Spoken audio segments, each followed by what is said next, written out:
O grito ecoou pelas ruas estreitas de Alfama como o lamento de uma fadista esquecida, cortando o ar úmido da noite lisboeta. Beatriz, como pudeste? Traíste-me com os teus silêncios. Ana, com os olhos flamejantes como o Tejo ao entardecer, arremessou o colar de filigrana contra o peito da mulher que amava ou que pensara amar. O metal tilintou no chão de calçada portuguesa e quando estilhaçar de um coração. Beatriz, a CEO implacável da Casa das Sedas, uma das mais prestigiadas casas de moda em Lisboa, ficou paralisada sob a luz amarelada de um candeeiro antigo.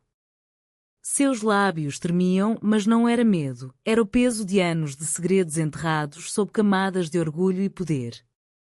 Naquele instante, o mundo que construíra com mãos de ferro, reuniões em salões forrados de azulejos do século XVII, negociações com compradores internacionais no Chiado, noites solitárias a saborear vinho do Porto no terraço do seu apartamento em Bairro Alto, desmoronou como um muro de pedra velha.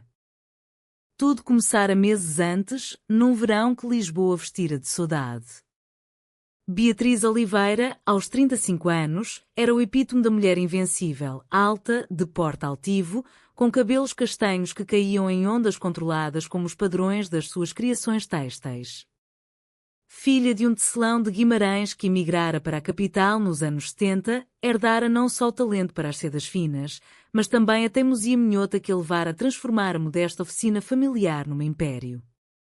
A Casa das Sedas exportava para Paris e Milão, mas Beatriz nunca se deixara seduzir pelo glamour estrangeiro. Preferia o cheiro a mar e a pastel de nata da Baixa, as conversas sussurradas em tascas, onde se ouvia fado de Amália Rodrigues em vinis riscados. No entanto, por trás da fachada de ferro, Beatriz guardava um segredo que a corroía como o sal do Atlântico nas falésias da costa da Caparica. Era lésbica, num mundo onde as mulheres como ela ainda sussurravam os seus amores para não acordar os fantasmas da Inquisição. Ana Mendes, 28 anos, entrara na sua vida como uma brisa do Algarve, fresca, imprevisível, carregada de promessas de sol. Contratada como designer júnior, Ana viera de Faro, onde crescera entre os laranjais e as praias de areia dourada, filha de uma família de pescadores que sonhara com as luzes da cidade grande.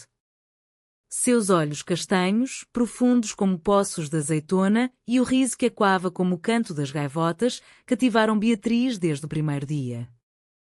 Num ateliê lotado de rolos de tecido bordado com motivos de rendas de Vila do Conde, Ana inclinara-se sobre uma mesa de desenho, traçando linhas fluídas que pareciam dançar ao ritmo de um fado menor.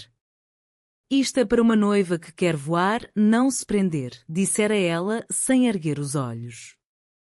Beatriz sentira um aperto no peito, como se o coração, envolto em seda, se rasgasse. Dali em diante, o crush escondido florescera em silêncio, olhares trocados durante pausas para café no café à brasileira, onde se bebia bica com pastéis quentes, toques acidentais ao passar agulhas e linhas, noites em que Beatriz, sozinha no seu escritório com vista para o castelo de São Jorge, imaginava confessar tudo sob o luar que banhava os telhados de telha vermelha. Mas o amor, em Portugal, é como o vinho do Douro, envelhece devagar, mas explode com força. A explosão veio numa noite de São João, quando Lisboa se incendiava com fogueiras e manjericos.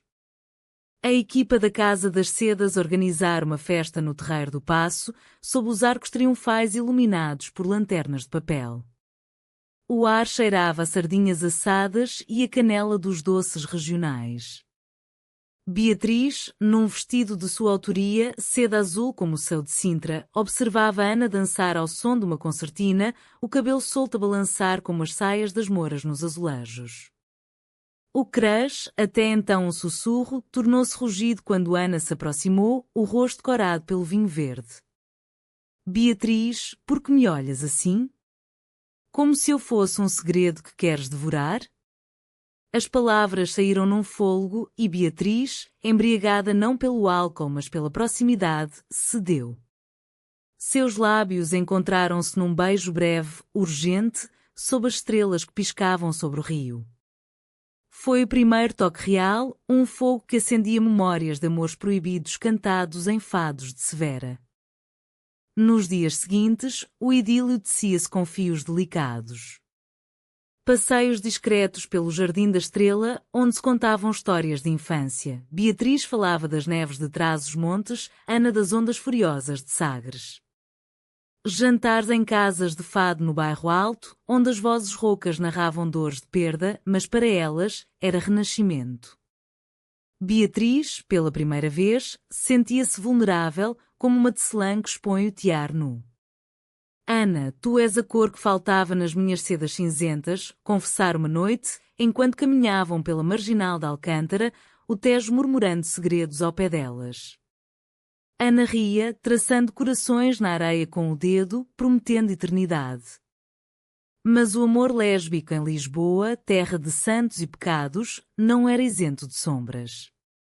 Beatriz temia o escândalo, a imprensa cor-de-rosa que farejava fraquezas nas mulheres de poder, os acionistas conservadores que viam na CEO uma anomalia, a família em Guimarães que ainda rezava missas pela sua Beatriz tão sozinha.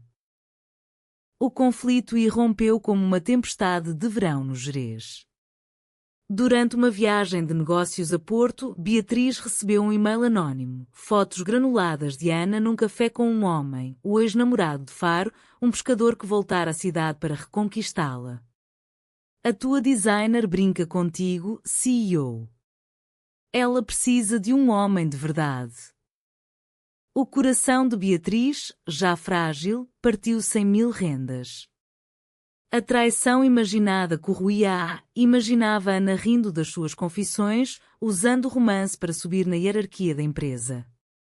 Regressada a Lisboa, confrontou-a no ateliê, voz fria como o granito da sede de Lisboa.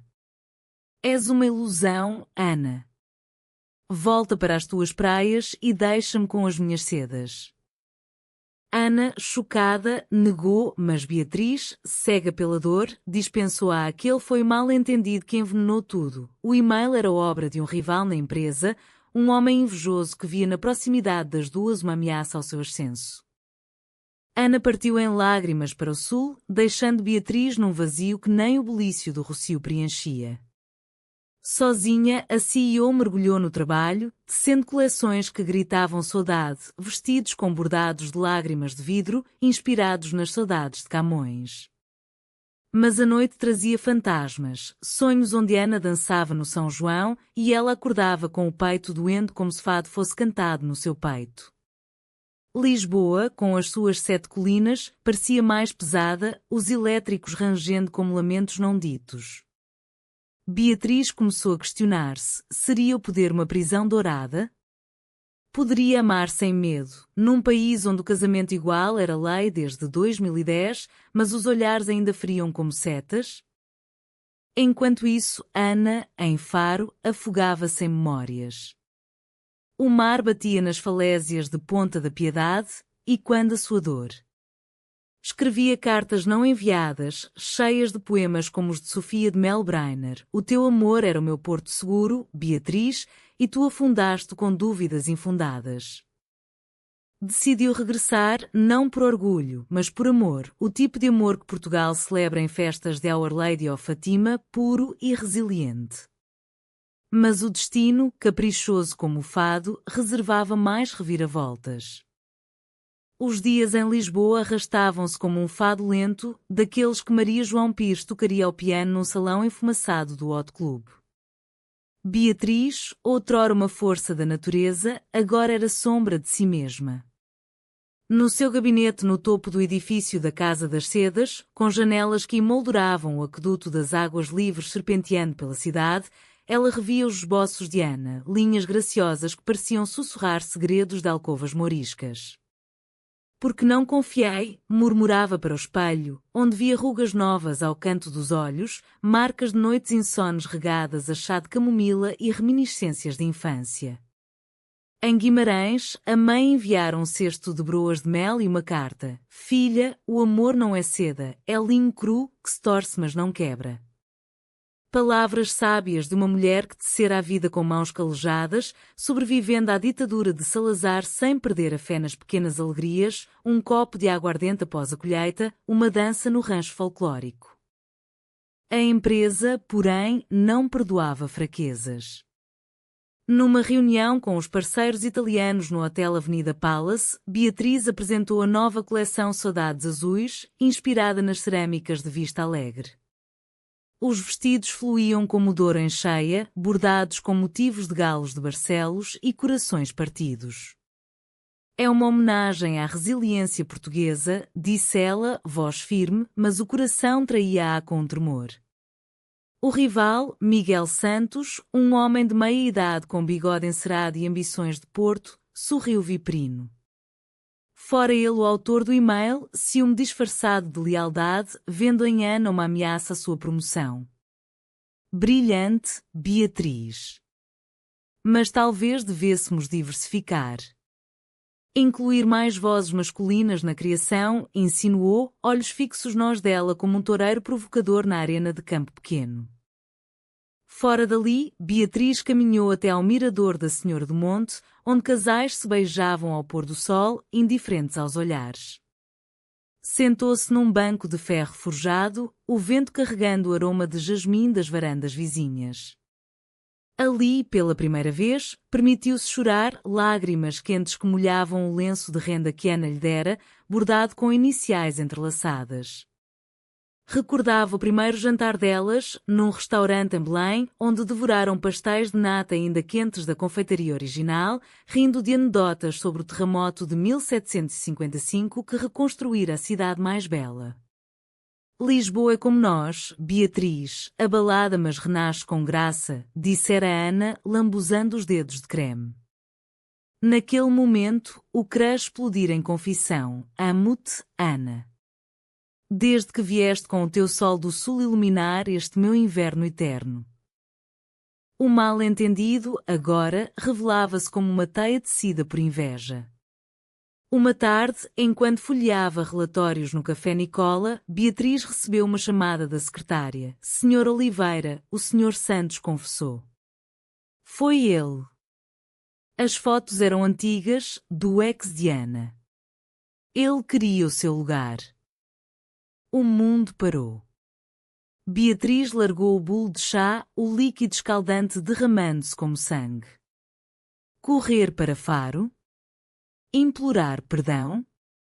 O orgulho minhoto gritava não, mas o coração, esse traidor romântico, sussurrava sim. Comprou um bilhete no comboio Alfa Pendular, o mesmo que trouxera Ana à capital meses antes, e partiu sob chuva miúda, típica do outono algarvio. Em Faro, o ar era balsâmico, carregado de pinheiros e mar.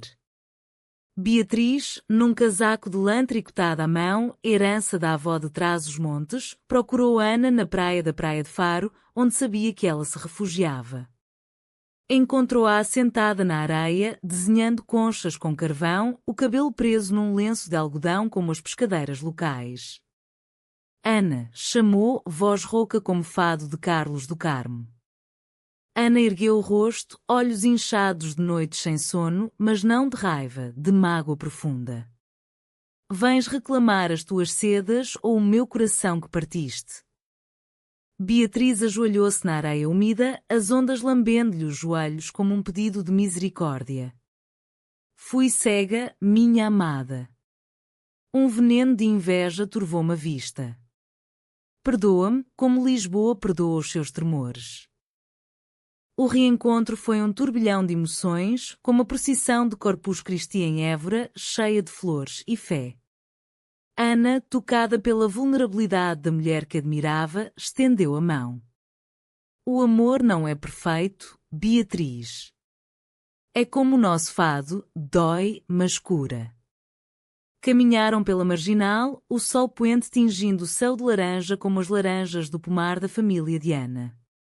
Contaram-se tudo, as dúvidas de Beatriz sobre a família conservadora, os medos de Ana de ser a outra numa hierarquia rígida. Naquele entardecer, o mal-entendido dissolveu-se como sal na água de mar. Regressaram a Lisboa de mão dada no comboio, prometendo enfrentar o mundo juntas, ou pelo menos, o pequeno mundo da Casa das Sedas. Mas o drama não terminava aí. Miguel, sentindo o cheiro de derrota, tramava mais.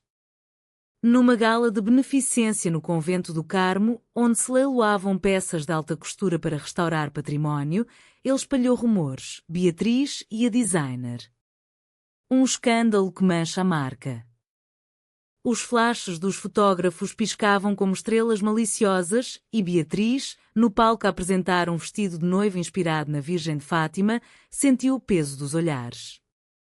Ana, ao seu lado, apertou-lhe a mão sob a mesa, um gesto secreto de força. Juntas, minha CEO, sussurrou. Foi o turning point. Beatriz ergueu o queixo, voz ecoando como cimo da Basílica da Estrela. A Casa das Sedas celebra o amor em todas as suas formas, como Portugal celebra a diversidade das suas gentes, dos minhotos aos alentejanos. A gala no Convento do Carmo transformou-se num palco de revelações, onde o passado ruía como as abóbadas góticas destruídas pelo terremoto. Beatriz, com o vestido de seda prateada colado ao corpo como uma segunda pele, enfrentou Miguel perante a elite lisboeta, designers de todo o país, embaixadores estrangeiros saboreando moscatel de Setúbal, viúvas endinheiradas com joias de ourivesaria de Gondomar. Senhor Santos, os seus sussurros são como fados falsos, enchem o ar mas não tocam a alma, declarou ela, voz cortante como navalha de barbateiro. A multidão arfou, copos de cristal tilintando em silêncio. Miguel, pálido como cera de velas de procissão, gaguejou defesas, mas Beatriz prosseguiu. A traição não reside no amor entre mulheres, mas na inveja que corrói os fracos. Ana Mendes não é minha amante secreta, é minha parceira, minha musa, e juntas tecemos o futuro desta casa. Ana, ao lado, sentiu o peito inchar de orgulho, como nas festas de São Brás, no Alentejo, onde se canta a saúde com um copo erguido. Seus olhos encontraram os de Beatriz, um pacto silencioso selado sob os arcos em ruínas que testemunharam séculos de segredos. Aplausos irromperam, espontâneos como chuva de verão em Évora, e o leilão prosseguiu com fervor renovado. O vestido de noiva, símbolo de união, foi arrematado por uma fortuna destinada a restaurar o convento, um gesto poético, como se o amor delas curasse feridas antigas. Mais tarde, no after-party no Hotel Santa Justa, com vista para o elevador homónimo erguendo-se como uma lança gótica, Beatriz e Ana dançaram um lento ao som de violas, ignorando os murmúrios. Sentes o chão tremer, como em 1755, brincou Ana, cabeça no ombro de Beatriz. Não, minha amor, é o meu coração a bater por ti. O regresso à rotina trouxe calmaria aparente, mas o drama fervia sob a superfície como caldo verde a cozer. Beatriz demitiu Miguel com uma carta fria, mas justa, volta ao Porto, onde as pontes são mais estáveis que as suas ambições. A notícia correu como vinho espumante em festas de vintage no Douro. A CEO assumira o seu amor, desafiando convenções num país onde o orgulho LGBTI enchia as ruas de Lisboa com bandeiras arco-íris, mas os cantos conservadores ainda ecoavam hinos de tradição. A família de Beatriz, em Guimarães, reagiu com missas e telefonemas. Filha, o senhor ama todos, mas o escândalo. A mãe, porém, surpreendeu. Eu sabia, Beatriz. Desde que eras miúda e olhavas as raparigas no rancho com olhos diferentes. Ama com verdade, como eu amei o teu pai apesar das guerras. Ana, por sua vez, florescera na Casa das Sedas. Promovida a designer sénior, criava linhas inspiradas no sul, tecidos leves como brisas de Tavira, padrões de azulejos de Loulé embordados. Juntas, viajaram a Sintra para inspiração, palácios românticos envoltos em névoa, como o da Pena com suas torres de contos de fadas. Aqui, o amor parece possível, sem julgamentos, disse Ana, beijando Beatriz sob a cruz do Castelo Morisco. Mas o conflito maior adensava-se, um grande contrato com uma cadeia francesa ameaçava a autonomia da empresa.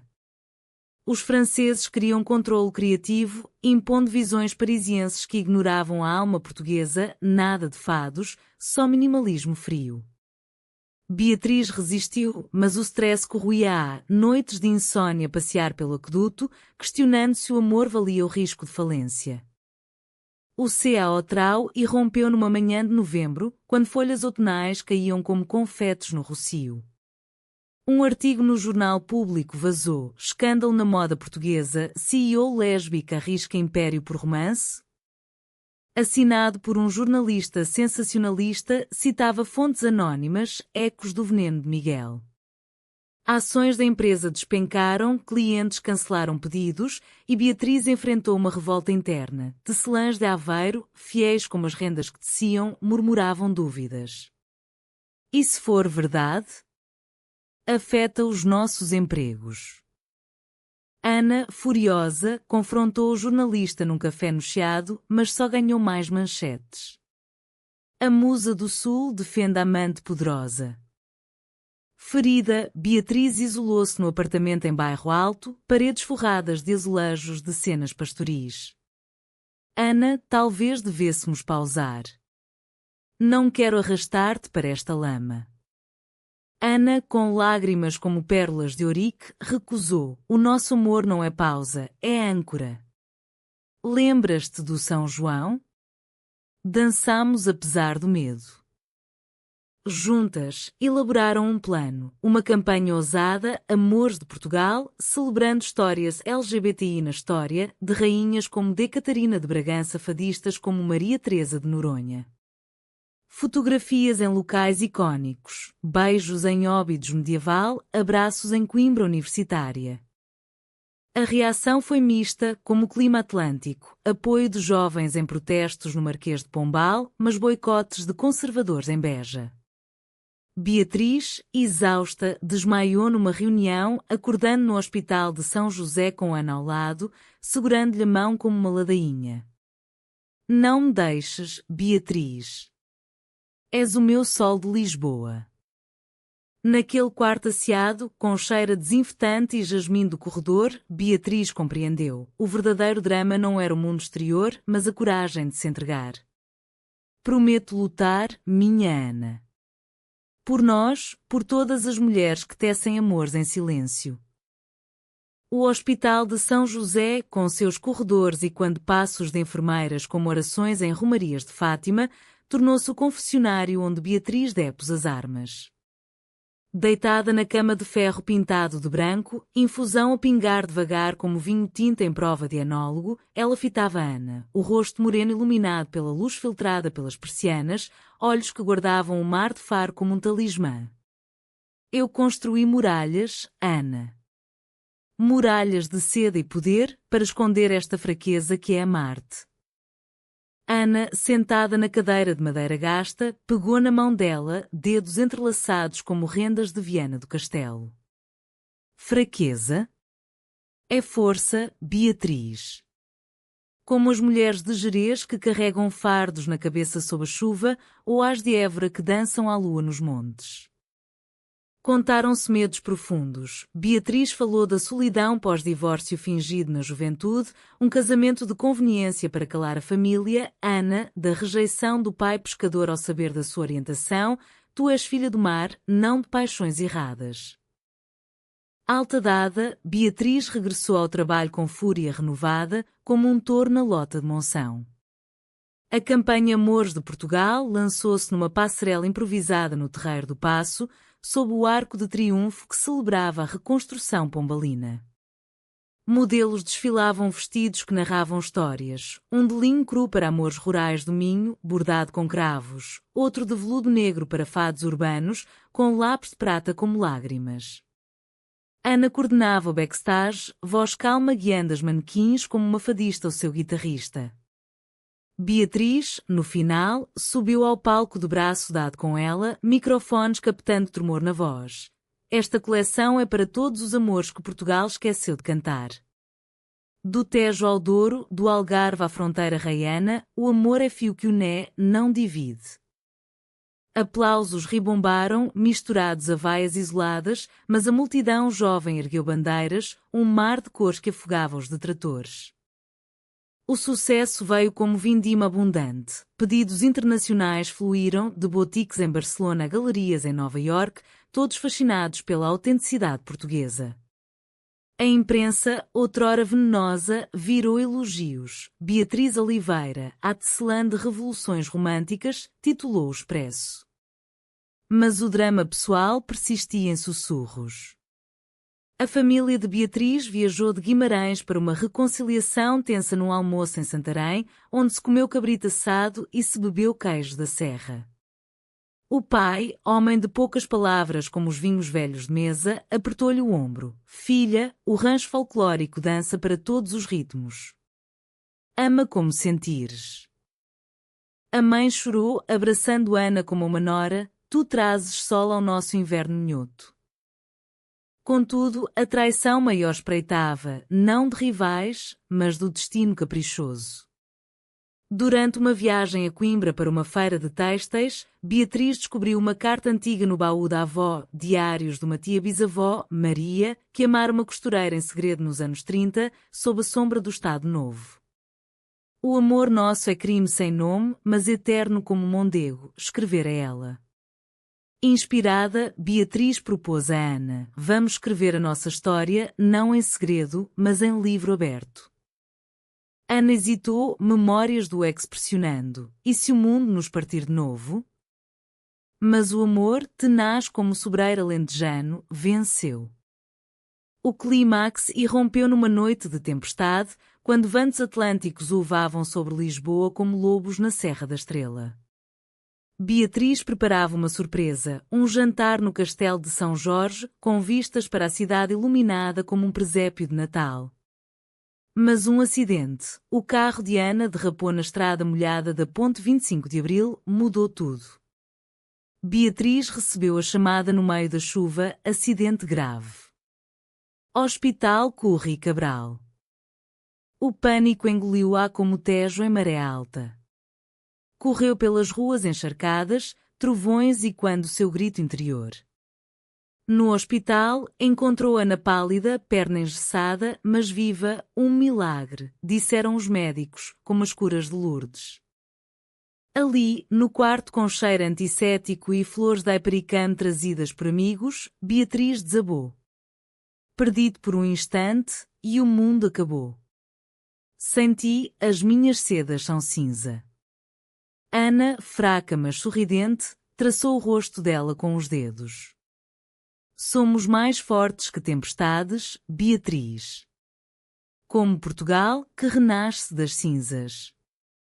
Foi um momento de catarse, promessas de futuro, planos de uma vida partilhada, talvez uma casa em Cascais, com jardim de camélias, ou viagens ao Brasil para traçar raízes luso-brasileiras.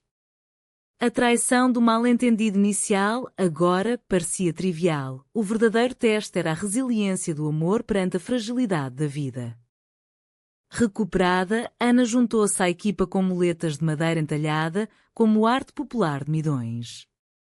A Casa das Sedas prosperava e elas, mais unidas, enfrentavam o cotidiano com graça, manhãs de bica no Martim da Arcada, lendo essa de Queiroz, tardes de criação ao som de rádio com fados modernos de Marisa. A recuperação de Ana transformou-se num hino à paciência portuguesa, daqueles que se cantam em romarias de Vila Real, com passos lentos e corações gratos. Beatriz, abandonando a agenda implacável, tornara-se enfermeira improvisada, preparava sopa de puecas minhota, com couve e chouriço fumado, e lia-lhe poemas de Florbela espanca à luz de abajures de cerâmica de Bordal Pinheiro. Tu és a minha insubmissa, Ana, que não se curva ao destino, recitava, voz suave como brisa em vinhas do Dão. Ana ria, apesar da dor, traçando esboços na cama com lápis de cor, vestidos de recuperação, leves como plumas de garça na ria de Aveiro, simbolizando renascimento. Quando eu andar, dançaremos o nosso próprio fado, sem guitarras tristes. O escândalo midiático, longe de abater, elevou-as a ícones. Convites choveram, painéis no Festival Quer Lisboa, onde se debatiam amores marginais. Entrevistas na RTP, com Ana a contar como o Sul e o Norte se uniram em Seda e Sal Beatriz, outrora reclusa, abriu-se. Ser CEO e lésbica em Portugal é navegar o Tejo com olhos vendados, mas com Ana vejo o horizonte. A família expandiu-se. Primos de Faro enviaram cestas de figos secos e amêndoas de azeitão, tias de Guimarães tricotaram jailes com padrões de espiga para a nova filha. Até Miguel, exilado no Porto, enviou uma carta de arrependimento. Perdoe o meu veneno, aprendi que o inveja é pior que o vinho azedo. Mas o drama não poupava reviravoltas. Um novo conflito surgiu das profundezas da empresa. Uma auditoria revelou irregularidades financeiras, legadas da gestão anterior, desvios que Miguel encobrira para culpar Beatriz. É armadilha, exclamou ela no escritório, papéis espalhados como folhas de outono no Parque Eduardo VII. Acusações de fraude pairavam, ameaçando prisão e ruína. Ana, ainda mancando, ergueu-se como uma amazona do Alentejo. Provaremos a verdade, como se prova o azeite em lagares de Mourão, puro e sem mácula. Contrataram um advogado de Coimbra, especialista em direito comercial, e mergulharam em noites de contabilidade, café forte e abraços que valiam fortunas. O julgamento, num tribunal do Campus da Justiça em Lisboa, foi um teatro de sombras e luzes. Beatriz, em tailier cinza como granito da guarda, testemunhou com dignidade minhota, expondo documentos como tecelã a exibir-tear. Estas irregularidades são herança de traições passadas, não minhas. Miguel, chamado como testemunha, quebrou sob o peso. Eu manipulei para subir. Beatriz é inocente. O magistrado, homem de Setúbal com sotaque cantado, absolveu-a com um aceno. A justiça, como o fado, revela verdades escondidas. Lágrimas fluíram, de alívio, como chuvas que fertilizam vinhas do Alentejo. Livre, Beatriz propôs casamento, não cerimonial, mas simbólico, numa capela em Mafra, onde o órgão gigante tocaria hinos de amor universal. Ana aceitou, olhos brilhando como estrelas sobre o cabo da roca. Preparativos encheram dias de alegria, convites em papel de estampa de Santa Maria de Belém, bolos de noz de Abrantes, flores de jasmim de Bussaco. Amigas da comunidade LGBTI juntaram-se, tecendo uma rede de apoio como as malhas de redes de pesca em Nazaré.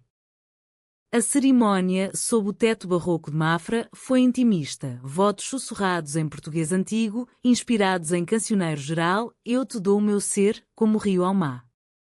Beijo selado sob aplausos, seguido de banquete com bacalhau à brás e vinhos de colares. Mas o toque humanista veio depois. Beatriz doou parte dos lucros da coleção para abrigos LGBTI em Faro e Guimarães, para que outros amores não se escondam. A vida, porém, tecia novas tramas. Ana descobriu-se grávida, não biológica, mas por inseminação, um sonho partilhado em noites de confidências. Uma filha para herdar as sedas e o sal, disse ela, mão na barriga. Beatriz, aterrorizada e extasiada, abraçou-a. Seremos mães como as de Portugal, fortes, cantando modas à criança. O anúncio da gravidez de Ana trouxe uma luz serena à existência delas, como o sol de inverno que aquece as praias desertas de Comporta.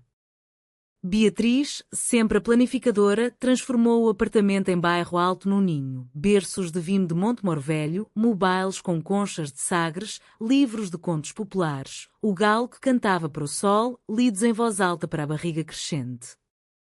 A nossa filha terá o norte no sangue e o sul na alma, murmurava Beatriz, beijando a pele esticada de Ana ao entardecer, enquanto o Tejo refletia os últimos raios como ouro líquido. Ana, radiante apesar das náuseas matinais aliviadas por chás de hortelã-pimenta do Gerês, desenhava coleções para mães, sedas elásticas com padrões de berços de linho, inspiradas nas mantas de lã de Castelo Branco. A Casa das Sedas atingira o zénite. Uma exposição em Paris, no Louvre das Artes Decorativas, celebrava Portugal tecido de amores.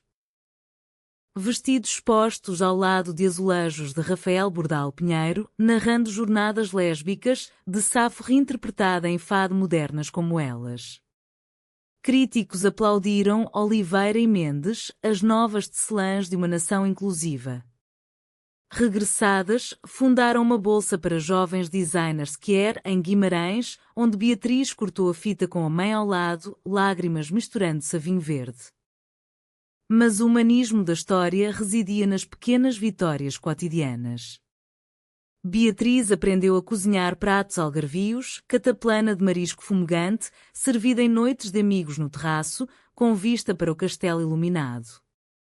Ana, por sua vez, adotou rituais minhotos. Missas ao domingo na Sé de Braga, não por fé rígida, mas pela beleza dos vitrais que contavam histórias de redenção.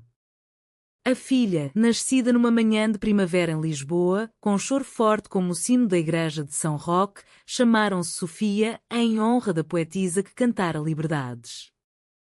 Sofia cresceu entre fios e ondas, verões em Faro, construindo castelos de areia, invernos em Guimarães, dançando ranchos com saias rodadas. Beatriz, a CEO poderosa, amolecera nos olhos. O poder verdadeiro é este, um abraço que cura. Ana, a musa do sul, respondia, e o drama, o que nos forjou, é agora canção de embalar. Anos depois, numa noite de São João em Alfama, com fogueiras crepitando e manjericos nos bolsos, Beatriz e Ana sentaram-se num banco de pedra, Sofia adormecida no colo. O fado ecoava, amor é fogo que arde sem se ver. Elas sorriram, mãos unidas. O mal-entendido resolvido, a traição perdoada, o amor florescera, não perfeito, mas humano, como Portugal, marcado por terremotos, mas sempre renascendo com graça, saudade e esperança. E assim, sob as estrelas de Lisboa, o seu conto tecia-se eterno, fio a fio, coração a coração.